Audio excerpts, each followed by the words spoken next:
Hello बच्चों, TS पे जोधपुर के यूट्यूब चैनल में आपका स्वागत है। आज अपन पढ़ने वाले हैं क्लास 10 का लाइट चैप्टर का पार्ट 3। ठीक है, तो पार्ट 3 में अपन पढ़ने वाले हैं दर्पण सूत्र एवं आवर्धनता। ठीक है, तो देखिए इससे पहले अपन ने पार्ट 1 और पार्ट 2 पढ़ा था। उसमें अपने परावर्तन और परावर्तन की घटनाएं पढ़ी है और उत्तल दर्पण से प्रतिबिंब निर्माण को समझाया था। ठीक है, और उनकी स्थितियों के बारे में पढ़ा था। तो अपने पास में पार्ट 3 इसका दर्पण सूत्र।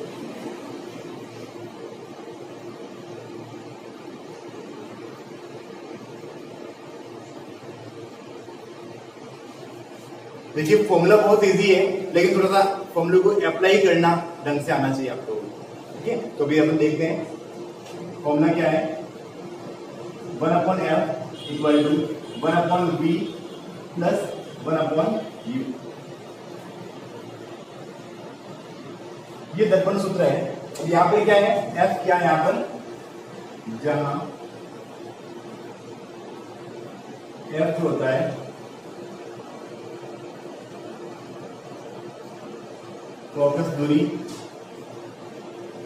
v जो होता है प्रतिबिंब की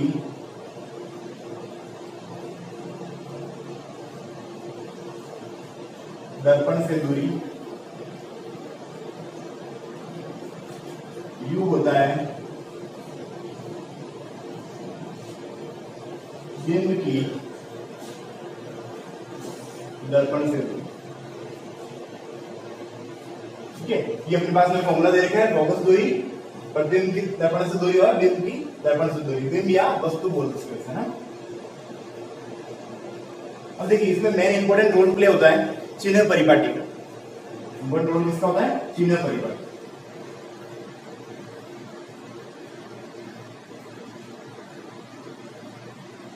चिन्ह परिपाटी या कार्तीय चिन्ह परिपाटी बोल सकते हो आप इसे। ठीक है, चिन्ह परिपाटी में क्या करना आपने को, देखिए एक अपने पास में एक तो है अवतल दर्पण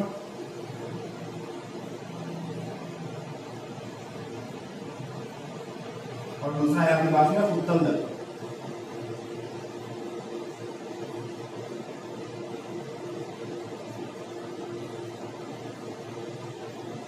ये अपने पास में u, ये अपने पास में f, ये अपने पास में v।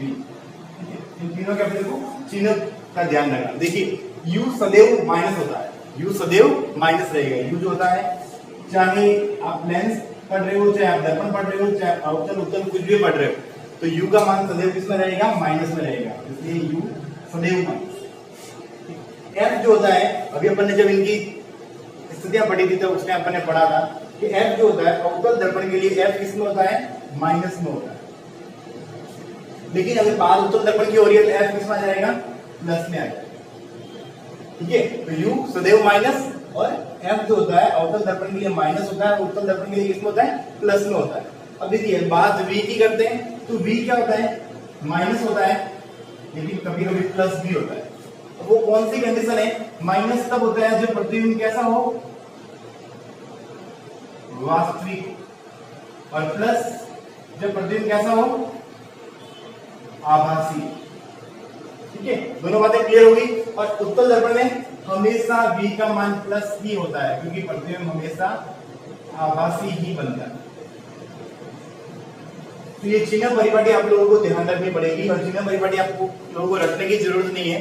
अपन पढ़ते हैं उत्तल दर्पण के अंदर u जो होता है, अपन क्या कहते हैं, u सदैव सबके लिए माइनस ही होता है, क्योंकि वस्तु को हमेशा अपन इस साइड ही रखते हैं। तो इसलिए u का मान किसमें आ गया, माइनस में आ गया।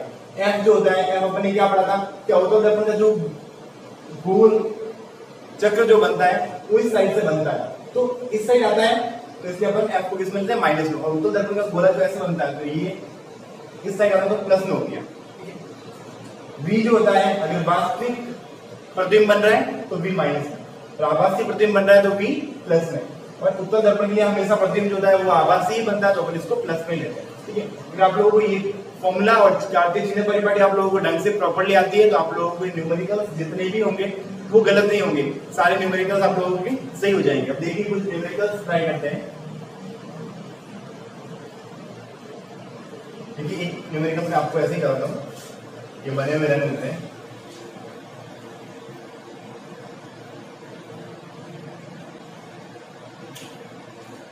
जैसे न्यूमेरिकल्स ऐसा हो सकता है, यदि एक वस्तु दर्पण से 10 सेंटीमीटर की दूरी पर स्थित है, यदि एक वस्तु दर्पण से 10 सेंटीमीटर की दूरी पर स्थित है, उसकी फोकस दूरी 8 सेंटीमीटर है, तो प्रतिबिंब की दर्पण से दूरी ज्ञात कीजिए। ठीक है, अपन क्या कह रहे हैं कि वस्तु जो होती है वो 10 सेंटीमीटर की दूरी पर स्थित है, मतलब u जो है वो 10 सेंटीमीटर, वस्तु हो गई u। f जो है वो 8 सेंटीमीटर है, f अपने पास में कितना है 8 सेंटीमीटर है, अपने को v ज्ञात करना है।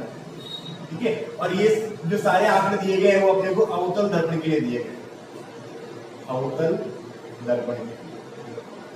ठीक है, तो देखिए सबसे पहले काम अपने क्या करना है, फॉर्मूला अप्लाई करना है, 1/f equal to 1/v plus 1/u। ये मैंने फॉर्मूला अप्लाई कर दिया, जो दिया गया था वो मैंने लिख दिया और मैंने मेरा फॉर्मूला अप्लाई कर दिया। ठीक है, अब मुझे इनके मान पुटअप करना है, 1/f।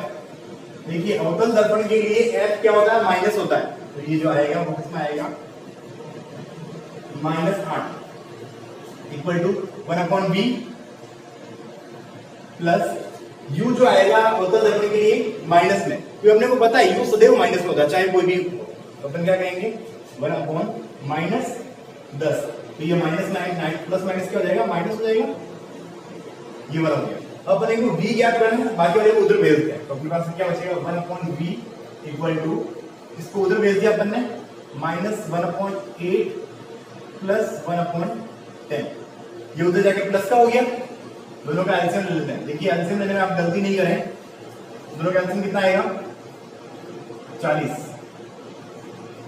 कि 5 बार -5 प्लस 4 बार प्लस 4, कितना हो गया, 5 में से 4 गया माइनस का 1/40, ये किसकी वैल्यू है 1/v की वैल्यू है। अपने को क्या चाहिए, v चाहिए, तो मेरे पास में v कितना रहेगा -40 सेंटीमीटर, v कितना आ गया मेरे पास में -40 सेंटीमीटर। मैंने इस फॉर्मूले से v फाइंड कर लिया है, लेकिन आप लोगों को ध्यान क्या रखना पड़ा था, फॉर्मूला ध्यान रखना पड़ेगा और उसकी चिन्ह परिपाटी ध्यान रखनी पड़ेगी। अगर आप लोगों को चिन्ह परिपाटी प्रॉपर्ली ध्यान है तो आपका जो भी आंसर आएगा वो प्रॉपर्ली आएगा। ठीक है, तो इस तरीके से आप लोगों को न्यूमेरिकल क्वेश्चंस करना है।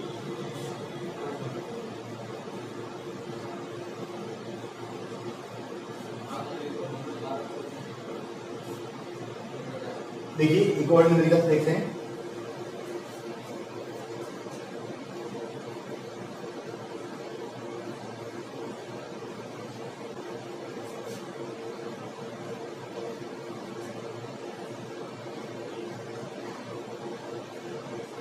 यदि प्रतिबिंब जो बन रहा है, जो भी उसका प्रतिबिंब जो बन रहा है वो प्रतिबिंब बन रहा है 20 सेंटीमीटर तक,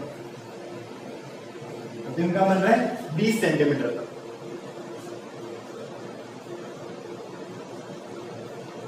u जो दे रखा है वो दे रखा है, प्रतिबिंब को माइनस ले लेते हैं, जो वास्तविक प्रतिबिंब बन रहा है, तो u जो बन रहा है वो इसका u है 10 सेंटीमीटर, तो अपने को उसका f फाइंड करना।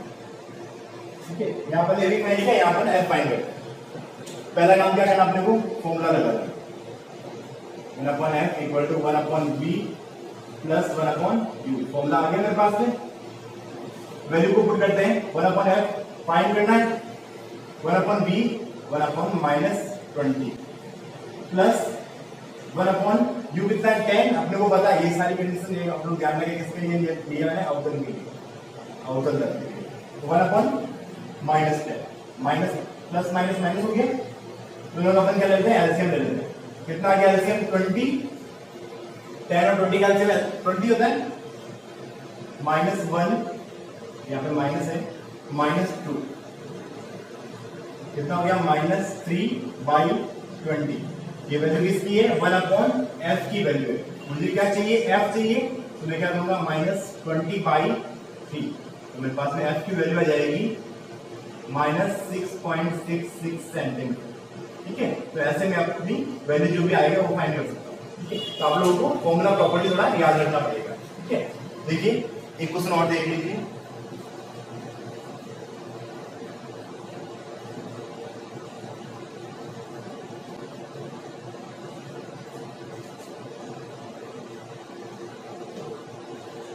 क्वेश्चन है अपने पास में। जैसे क्वेश्चन ऐसा हो सकता है कि एक व्यक्ति का चेहरा एक सेविंग दर्पण से 20 सेंटीमीटर की दूरी पर स्थित है और उस दर्पण की जो फोकस दूरी है वो 60 सेंटीमीटर है, तो प्रतिबिंब से दर्पण की दूरी ज्ञात कीजिए। जैसे अपने लिखा है, बात किसकी कर रहे हैं, सेविंग दर्पण। जब मैंने यूजेस पढ़ाए थे तब आपको बताया था कि सेविंग दर्पण कौन सा होता है, अवतल दर्पण। सेविंग दर्पण कौन सा हो गया, अवतल दर्पण। मतलब अपने को ये क्लियर हो गया दर्पण कौन सा है, अवतल दर्पण। क्या कहता है, सेविंग दर्पण से उसका जो फेस है वो कितनी दूरी पर है, यू जो दे रखा है वो दे रखा है 20 सेंटीमीटर। इसका मतलब बिंब की दर्पण से दूरी ये होगी, फोकस जो दूरी दे रखी है वो दे रखी है 80 सेंटीमीटर, और प्रतिबिंब की दूरी ज्ञात करनी है। फॉर्मूला अप्लाई करते हैं, 1/f equal to 1/b plus 1/u। देखिए अवतल दर्पण की बात हो रही है, यू और एफ हमेशा किसमें होते हैं, माइनस में होते हैं। तो अपने पास में आ गया 1/-80 sorry 1/-60 equal to 1/b plus 1/-20। तो ये प्लस माइनस किसमें हो गया, माइनस में हो गया। 1/b चाहिए अपने को, तो इसको उधर भेजते हैं अपन लोग। तो 1/b equal to 1/-60 plus 1/20। LCM ले लेते हैं, एलसीएम आ गया 60, कितने टाइम गया, 1 टाइम, -1 प्लस ये कितने टाइम गया, 3 टाइम। तो कितना हो गया, 3 में से 1 गया, कितना बचा अपने पास में, 2/60। ये वैल्यू किसकी है अपने पास में, 1/b की। अपने को क्या, कौन सी वैल्यू चाहिए, अपने को b चाहिए। अपन क्या कहेंगे, इस वैल्यू का रेसिप्रोकल हो जाएगा ना, तो क्या हो जाएगा 60/2। तो b कितना आ जाएगा अपने पास में, 30 सेंटीमीटर। वो भी किसमें आ रहा है, b प्लस में आ रहा है। इसका मतलब अवतल दर्पण में v का मान प्लस में आता है। इसका मतलब प्रतिबिंब कैसा बनता है, आभासी बन रहा है। प्रतिबिंब कैसा है, आभासी। ठीक है, तो इस टाइप के क्वेश्चंस आते हैं आप लोगों के। आप लोग फॉर्मूला और चिन्ह परिपाटी का ध्यान रखें, इस टाइप के क्वेश्चन आप लोग इजीली सॉल्व कर सकते हो। बस ये ध्यान रखें आप लोग, अगर मान लो ऐसे दे रखा है, सेविंग दर्पण दे रखा है, तो आप लोगों को ये ध्यान रखना है। आप लोगों को डेंटिस्ट का बोल देते हैं कि डेंटिस्ट कौन सा दर्पण यूज करते हैं, तो उस तरीके के आप लोगों को क्वेश्चन आते हैं, तो आप लोगों को उस तरीके से सॉल्व करना है। ठीक है, नेक्स्ट टॉपिक अपने पास आता है आवर्धन का।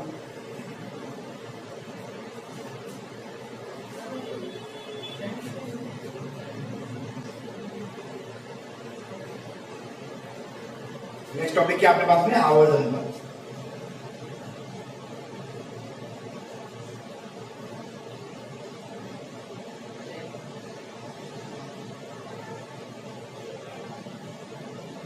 देखिए आवर्धनता होता क्या है, आवर्धनता होती है जो बिंब की ऊंचाई और वस्तु की ऊंचाई के अनुपात को अपन आवर्धनता कहते हैं, मैग्निफिकेशन।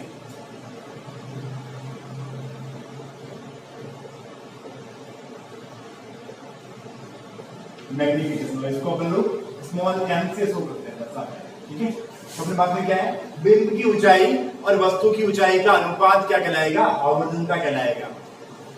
अपन दूसरे शब्द में ऐसे भी बोल सकते हैं कि जो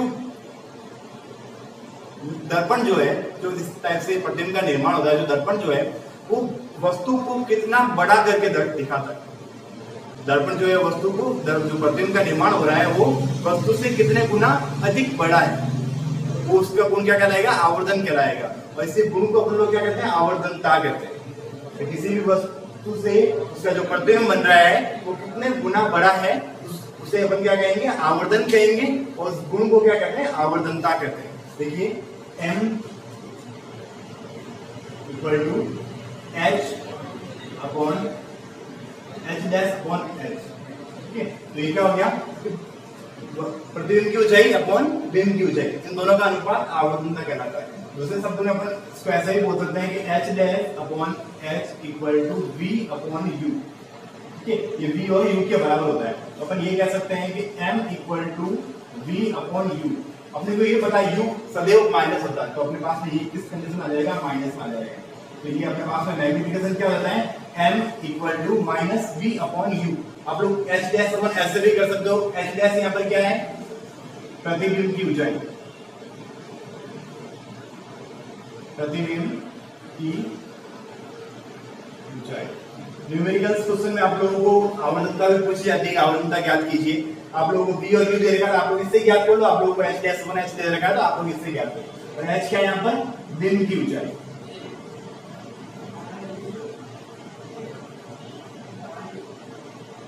ठीक है, ये बातें क्लियर हो गई। अब देखिए इसमें कुछ कंडीशंस होती है, इनमें क्या होता है, कुछ कंडीशंस होती है। m का मान ऋणात्मक दे रखा है, ठीक है, उसमें अलग अलग कंडीशंस दे रखी है। उसमें कंडीशन दे रखी है अगर v कैपिटल हो u से तो कैसा बनेगा, ठीक है। अगर v इक्वल हो, जैसे देखिए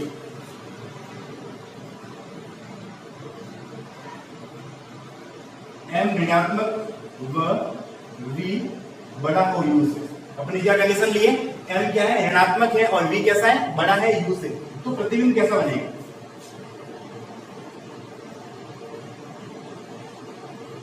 तो देखना अपने को प्रतिबिंब किस टाइप का बनता है। प्रतिबिंब वास्तविक बनेगा, उल्टा बनेगा और बड़ा बनेगा, आवर्धित बनेगा। प्रतिबिंब वास्तविक होगा,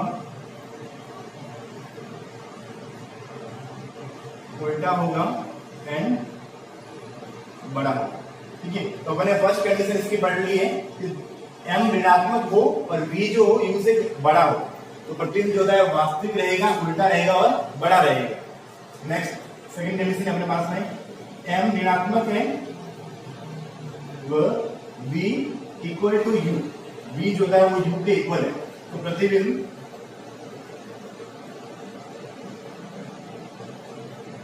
वास्तविक होगा, उल्टा होगा, आकार में कैसा होगा, समान आकार का होगा, वस्तु के समान आकार का, समान आकार, वस्तु के समान आकार का रहेगा। थर्ड कंडीशन देखिए, m ऋणात्मक है व v जो है u से छोटा है, v जो है क्या है, u से छोटा है, तो प्रतिबिंब कैसा रहेगा,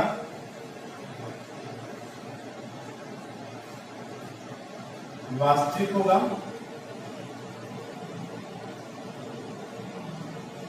उल्टा रहेगा एंड छोटा रहेगा, ठीक है। अब ये तीन कंडीशंस अपने को ध्यान रखनी, लेकिन फोर्थ कंडीशन स्पेशल कंडीशन है इसकी।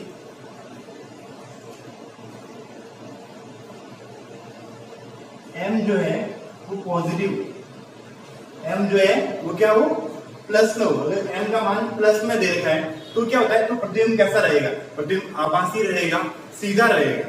प्रतिबिंब कैसा होगा,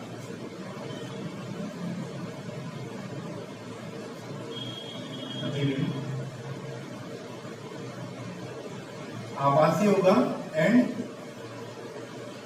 सीधा रहेगा, ठीक है। लेकिन इसमें कंडीशन होती है कि v जो होता है वो क्या होता है, u से बड़ा होता है, ठीक है। ये बात आप लोगों को ध्यान रखनी है। अब ये जो होती है ऊपर वाली तीनों कंडीशन अपने अवतल दर्पण के लिए फॉलो होती है, ये अवतल और उत्तल दोनों के लिए फॉलो होती है, क्योंकि उत्तल दर्पण में प्रतिबिंब जो होते हैं वो सारे के सारे कैसे होते हैं, आभासी होते हैं, इसलिए ये वाली कंडीशन अपने उत्तल दर्पण में फॉलो होती है, ठीक है। तो ये आवर्तन का अपना टॉपिक कंप्लीट हो गया है। आप लोगों को फॉर्मूला ध्यान रखना है और ये वाला पार्ट ध्यान में रखना है, क्योंकि इस पार्ट के अंदर आप लोग उसकी आवर्तनता की प्रकृति बता सकते हो, प्रतिबिंब की प्रकृति बता सकते हो। इसके ऊपर भी न्यूमेरिकल्स क्वेश्चन आते हैं, जैसे अपने दर्पण के लिए न्यूमेरिकल्स किए थे वही फॉर्मूला यहाँ पे ध्यान रखना है। लेकिन अगर उसने एक क्वेश्चन पूछा था प्रतिबिंब की प्रकृति ज्ञात कीजिए, तो अपने को क्या ज्ञात करनी है, आवर्तनता ज्ञात करनी है। आवर्तनता क्या रहेगी, प्रतिबिंब की प्रकृति रहेगी। तो प्रतिबिंब की प्रकृति पूछते हैं तो अपने को आवर्तनता ज्ञात करनी है, और वहां से अपने को v और u की वैल्यू दे रखी होती है, या फिर फाइंड करनी हो सकती है, और अपन m का मान फाइंड कर लेते हैं, ठीक है। Okay, thank you. ये वाला पार्ट अभी यहीं तक कंप्लीट हो जाता है। नेक्स्ट पार्ट में अपन अपवर्तन वगैरह के बारे में पढ़ेंगे, अपवर्तन और उसकी घटनाओं के बारे में पढ़ेंगे। Okay, thank you.